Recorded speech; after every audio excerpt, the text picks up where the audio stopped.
This one's going to be like a super short video, so but I'm going to talk a bit about this prompt afterwards because it was quite intriguing. It's quite deep, this prompt.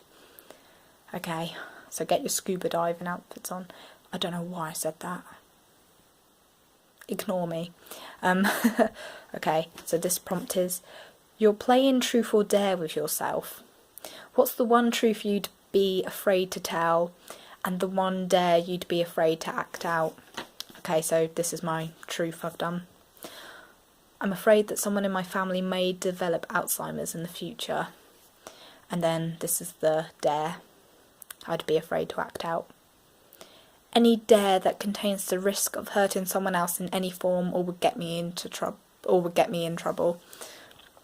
Okay, so with the truth, there's probably a million different truths that I could have thought of, but that one's quite personal because when I was younger, my dad actually had Alzheimer's, so I guess that's one of the truths that I would be afraid to tell. It's like that idea that it could happen to someone else in my family, and I don't know how I'd cope with that. But with the dare, when I was younger, I never used to like truth or dare. I'm not that confident, and I don't think I'd ever do a dare. Although I remember at a sleepover I did do a couple of dares for a laugh, so a bit hypocritical, but I mean, when I was really young, dares are not my cup of tea at all, really. I'm going really cliche here and really British, but you know.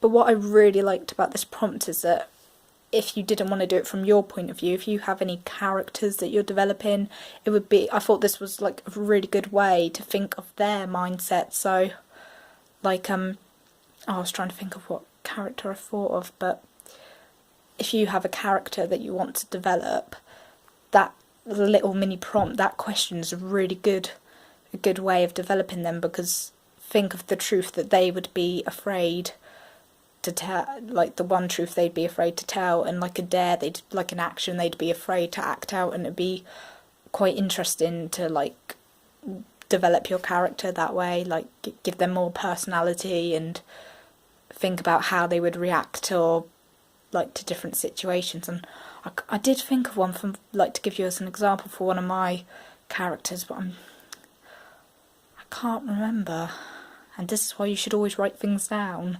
Might have been from one of my fan fictions. I don't know if it was Celeste. I'll try and think of one on the spot for you. So a truth she'd be afraid to tell.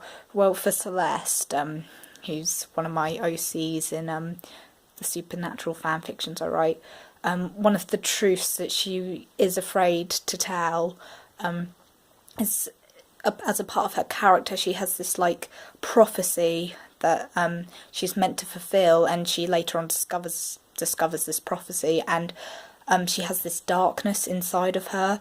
And I think a truth she'd be afraid to tell, she is terrified of this darkness taking over her because she's afraid of hurting her family.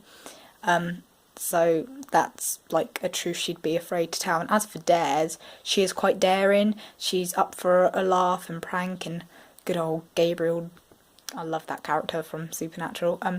Her Uncle Gabe, as she calls him, they always pull pranks together, so one dare you'd be afraid to act out. As a joke, you could say that she would never mess with the Impala, but I think in one of my mini, like, Supernatural prompts, stories, she did. I think she made the Impala rainbow coloured, or I might not have even done that. I might have just come up with that in my head, but she either put whipped cream, she did something to the Impala.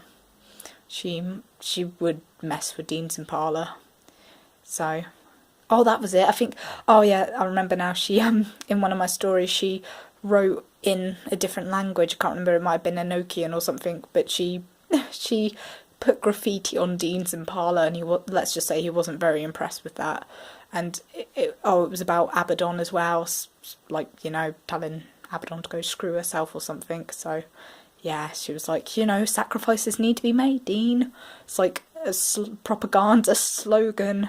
So yeah, anyway, I hope you enjoyed this video, and if you want to have a go, feel free to have a go. Thanks, bye.